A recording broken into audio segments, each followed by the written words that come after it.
I'm here with Alexander Mercouris, editor-in-chief of the Duran. Alexander, we did a video a couple days ago on John Ratcliffe and the fact that he was nominated by Trump to become the new ODNI chief, the head of the Office of the Director of National Intelligence. And it now looks like that is not going to happen. We're going to see a video where Trump speaks to the press and explains a little bit as to what happened with the Ratcliffe nomination and what's going to happen next. And it's an interesting video where Trump gives his insight as to why Ratcliffe is pulling his name out of the nomination. Alexander, why do you think this happened, in your opinion? Well, I think the reason it happened is because Ratcliffe wasn't getting the support from Republicans, some Republicans in the Senate, that I think both Ratcliffe and Donald Trump felt they needed to get this appointment through. I should say, first of all, I'm very sorry that Ratcliffe is not being appointed. I mean, I take the view he was exactly the right man to deal with the problems that Russiagate has created. I'm not the only person who thinks that. There's a very good article on Consortium News by Ray McGovern, who is one of the leaders of VIPs, Veteran Intelligence Professionals for Sanity, which makes exactly the same points. It needed an outsider to step in and to look into what was going on within the intelligence services. But the intelligence services have their supporters, not just in the media, not just amongst the Democrats. They also have their supporters amongst some people within the Republican Party. And Donald Trump has, I think, solid support, always had solid support amongst Republicans in the House. His support amongst Republicans in the Senate has never been quite so solid. And given that the majority, the Republican majority in the Senate, is not very strong, I think that both he and Ratcliffe were worried that if push came to shove, there might not be enough support for this nomination. And of course, the argument that was being used to block this nomination was that Ratcliffe doesn't have an intelligence background, isn't sufficiently well informed about the intelligence agencies to be able to run the intelligence community properly. In other words, exactly the reasons that I and Ray McGovern thought he was the perfect fit for the job are being used to try and block him. And in fact, they've succeeded in blocking him. I think it's a shame, and I'm sorry that it's turned out this way. It shows that even with people like Barr in charge of the Justice Department, and even with the end of Russiagate, or perhaps we should now start calling it Muellergate or Clinton-gate or FBI-gate or CIA-gate. Wiseman-gate. Or Wiseman-gate, or any one of these things. Even with the effective end of all of that, we see that Trump still has problems getting his nominees, his picks, appointed, especially to sensitive positions like heads of the intelligence community, which is what the ODNI post is. So I'm not surprised this has happened. But I am disappointed, and listening to him, so was Donald Trump. Do you think this is a defeat for Donald Trump, Alexander, a win for the deep state, real quick, before we get to the video? Or is this a non-issue? It's a setback. I mean, it's unquestionably a setback. I mean, I think Ratcliffe would have been excellent for this job. As I said, he's a former federal prosecutor.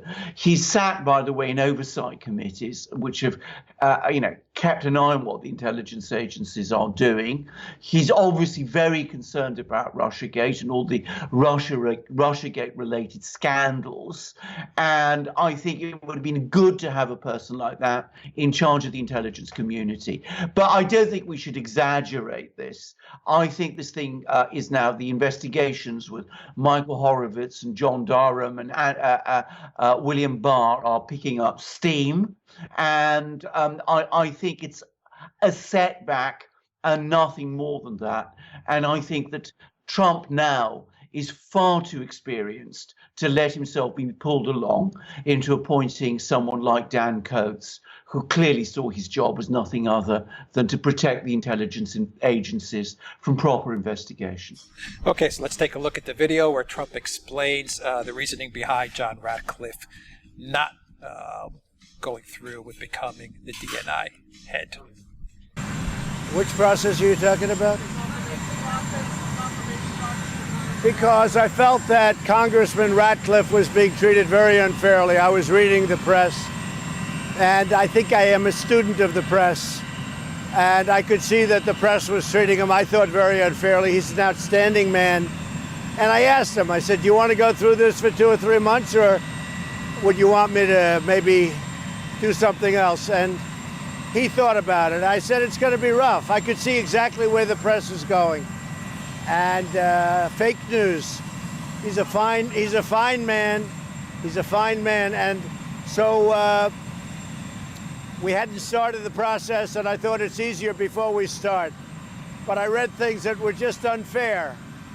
And he's just too good. He doesn't deserve it.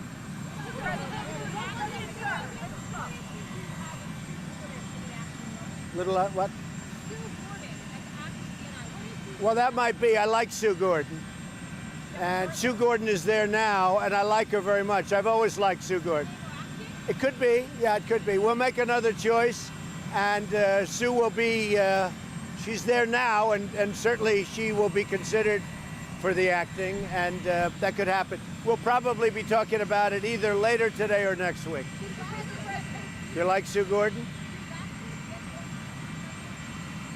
No, I think he was just treated very badly, very harshly by the press. And he really had a decision to make. You want to go through this for, it could be months. And I said, I think I see exactly what they're trying to do. Nobody understands the press, but I think I understand them as well as anybody. And I didn't think it was fair.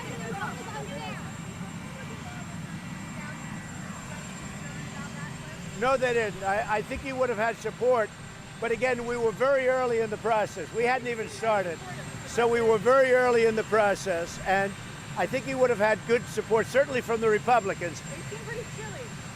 You what? They were pretty chilly at first. I haven't seen that. I can tell you the Democrats were chilly. That's for sure. But the Republicans, I think, would have been very good. But a lot of the Republicans didn't know John. But I think he would have had good receptivity, and he was getting that. But I believe he made the right decision.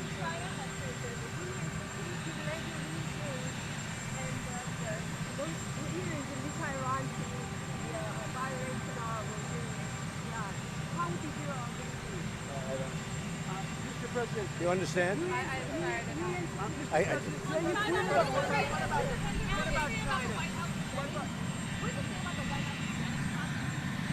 Well, no, you vet for me. I like when you vet. No, you vet.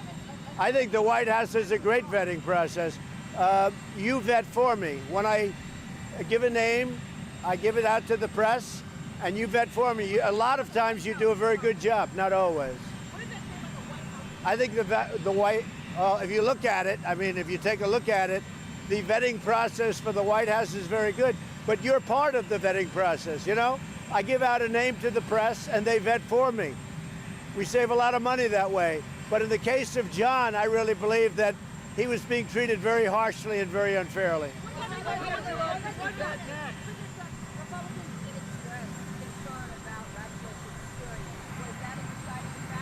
No, I tell you what, I think he would have had very good support. The Republicans love John Ratcliffe, and I think he would have had very good support. Now, he wasn't in that world that much. I think he would have picked it up very quickly.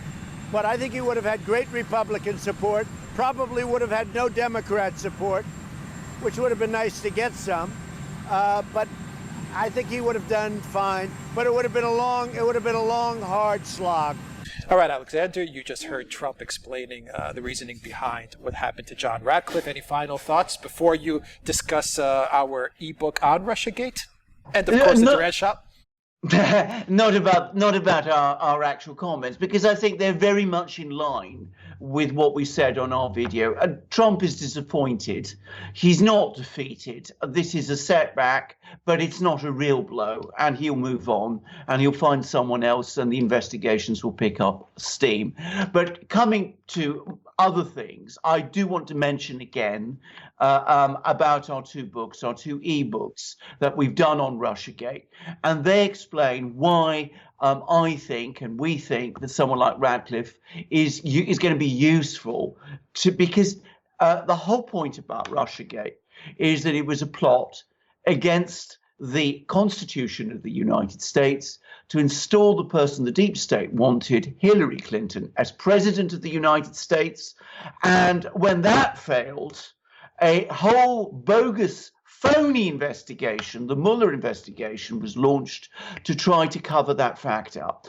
We look at this, the origins of Russiagate in this plot in one book. We look at the phony Mueller investigation and William Barr coming to the rescue in the second book. So I think these books explain the context of the Ratcliffe affair quite well. And just to say about the books, I wrote both books, or rather the prefaces to the books, because the books are, of course, mainly our videos, transcripts of our videos, but the prefaces to the books, I wrote them whilst I was working in a polo shirt like this on a perfect hot day like the one we're having now. That's the gray. Is that the gray or the white? It's the gray. It's the gray one. It's the gray one. It's the gray one. But of course, it's got our double-headed eagle there, which we always have. And I'm afraid all my mugs at the moment have been cleaned in the dishwasher, but they were always all keeping me refreshed with tea. So yeah, that gives you an idea of how much I use these mugs, by the way. But because I drink tea continuously, so they're all being cleaned at the moment. But you know, I need that refreshment from the mugs. You can get them from our shop. You can get these shirts from our shop. They're all amazing things, and you can find all sorts of other great things there: caps, hoodies, what have you. Just go to the shop. Alex will tell you how to go and help the Duran by going there. Just look at the link, in the description box down below, and please go to the shop. And if you like something, make a purchase. It really helps out this channel. Alexander Mercouris, editor-in-chief of the Duran. Thank you very much. Until next time, everybody. Take care.